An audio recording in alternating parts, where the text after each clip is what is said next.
አልቻልኩኝም። ስጸልይ ብዙ ነገር ይመጣብኛል። ስጸልይ ቁጭ ብዬ ልጸልይ ስመጣ የባጡ የቆጡ አይምሮ ውስጥ ይቀመጣልኝ።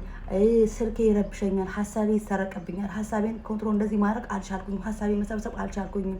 እግዚአብሔር ጋር በሚሄድበት ሰዓት የሚታየኝ ነገር በሙሉ ምንድነው? በቃ ሀሳብ ይመጣብኛል። ስለዚህ ይሄን በምን ነው ማስቆመው? መጸለይስ እንዴት ነው የምችለው? በቃ አይምሮዬ ስብስብ አድርጎ ለመጸለይ ምንድን ነው የሚረዳኝ ብላችሁ ብዙ ሰዎች ጠይቃችሁኛል። በዛ መሰረትም እንደዚሁም ደግሞ እኔን የረዳኝ ነው የምነግራችሁ። እንደምን አደራችሁ የኔ እግዚአብሔር ቤተሰቦች? እግዚአብሔር ይመስገን።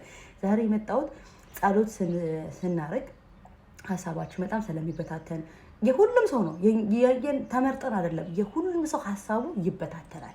እዚህ ጋር አስቀምጬላችኋለሁ። ገና ስንጸልይ ድካም ስሜት ይሰማናል፣ ወገባችን ያምናል፣ ሰውነታችን ጤነኛ የነበረ ሰዎች እግዚአብሔር ፊት ስንቆም የሌለ በሽታ ይመጣሉ፣ የሌለ ራስ ምታት ይመጣሉ፣ ጭንቀት ይመጣል። በቃ ወገባችን እግራችን የማይፈልጠን የማይቆርጠን ቦታ የለም። ምን ስንጀምር? ጸሎት ስንጀምር።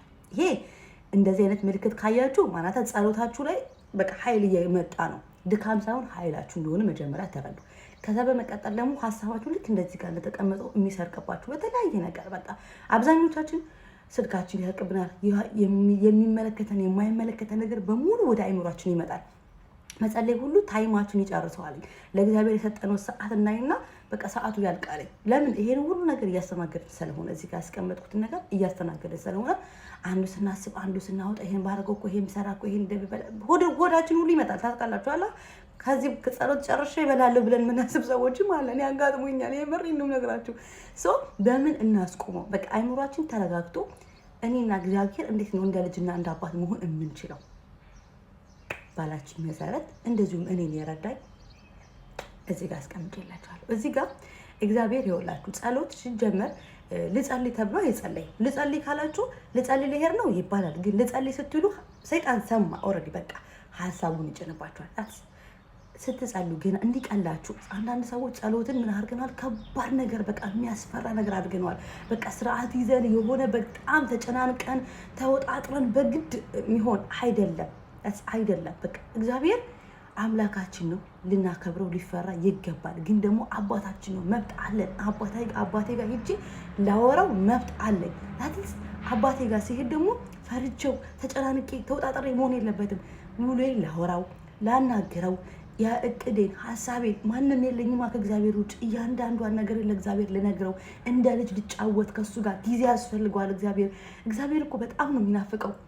እኔ በጣም ነው የምናፍቀው። እሱ ከኔ የበለጠ ይናፍቀኛል። ወደ እሱ ጋር ቀርቤ ልክ እዚህ ጋር እንደምታዩት ምስል እንደ ልጅና እንደ አባት ስንጫወት አባቴ እኮ ብሎ እንዴ ነበር፣ አባቴ እኮ ቀኔ እንደዚህ ያለፈ፣ አባቴ እኮ እንደዚህ አድርጌ እንደዚህ ብሰራ ምን ይመስልሃል? አንተስ ንገረኝ።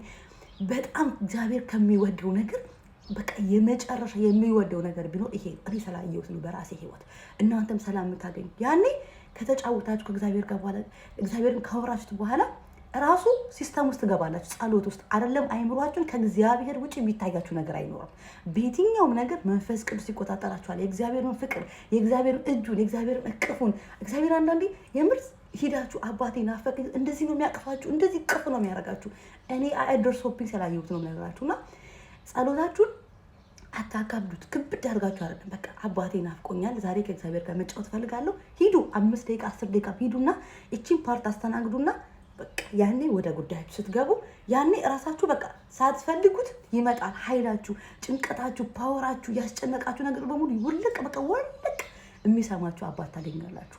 የጨነቃችሁ የከበዳችሁ ለሰው መናገር እንኳን የከበዳችሁ ነገር በቃ ሳታስቡት ፍቅሩ ይጎትታችሁና እሱ ያሰነፍሳችኋል።